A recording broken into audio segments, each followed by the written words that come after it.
శ్రీ గురుభ్యో నమః. శ్రీ మహాగణాధిపతే నమః. శివాయ గురువే నమః.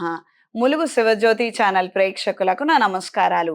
సింహరాశి వారికి సప్తమ స్థానంలో రాహువు, అష్టమ స్థానంలో కుజుడు శనేశ్వరుడు, భాగ్యస్థానంలో రవి బుధుడు, దశమ స్థానంలో శుక్రుడు, లాభస్థానంలో గురువు.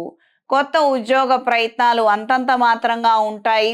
విదేశాలలో ఉన్న వారికి చికాకులు మరింతగా పెరిగే అవకాశం ఉంటుంది.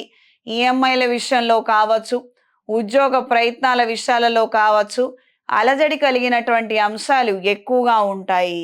ఊహించిందొకటి జరుగుతోందొకటి అన్న నేపథ్యంలో పరిస్థితుల్లో తారుమారవుతాయి. అప్రమత్తంగా ఉండండి. ఇప్పటికైనా మించిపోయిందేం లేదు. ఏవో కొన్ని ఎక్స్పెక్టేషన్స్ ఉన్నాయి. కొన్ని కంఫర్ట్స్ కావాలని బ్యాంక్ లోన్లకు అప్లై చేసినట్లయితే ఇప్పటికొచ్చి విత్డ్రా చేసుకుంటే మంచిది. పోను పోను ఇంకా చికాకుల్లో ఇరుక్కునే అవకాశం ఉంటుంది. కాబట్టి అప్రమత్తంగా ఉండండి. ఈ వారం పరిహారం: ప్రత్యేకంగా ధనాదాయం లేక, ఉద్యోగం లేక, విదేశాలలో ఉద్యోగం కోసం ప్రయత్నం చేస్తున్న రానప్పుడు వనదుర్గ పాశుపత హోమాన్ని జరిపించండి. మేలు జరిగే అవకాశం ఉంది. మీ ప్రయత్నాలలో ఆటంకాలు ఏవన్నా అవనిండి అమ్మవారిని పూజించి హోమం జరిపించుకున్నప్పుడు విశేషమైన ఫలితాలు సంప్రాప్తిస్తాయి.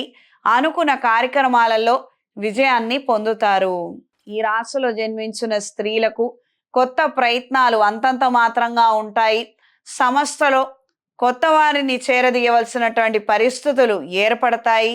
వాళ్ళ బాధ్యత, వాళ్ళ వ్యవహారాలు అదంతా కూడా మీకు అదనపు తలనొప్పిగా మారబోతుంది. వద్దు అని అనటానికి లేదు. ఏదో మీకు పర్సనల్ గ్రడ్జ్తోటి వద్దంటున్నారు, అది మళ్ళీ ఇంకో విధంగా అనిపిస్తుందని చేసేదేమీ లేక కొన్ని బాధ్యతలను స్వీకరిస్తారు. టీచింగ్ ప్రొఫెషన్లో ఉన్నవారు కాస్తంత అప్రమత్తంగా ఉండండి. ఆవేశాలకు మాత్రం గురవ్వద్దు. ఈ రాశిలో జన్మించిన వారికి ఈ వారం కలిసొచ్చే రంగు తెలుపు, కలిసొచ్చే దిక్కు పడమర, కలిసొచ్చే సంఖ్య 9. శుభతిథి పంచాంగం ప్రామాణికగా నా పరిజ్ఞానం సహకరించిన మేరకు ఈ వారం ద్వాదశ రాశుల వారి ఫలితాలను తెలియజేశాను. సర్వే జనా సుఖినో భవంతు.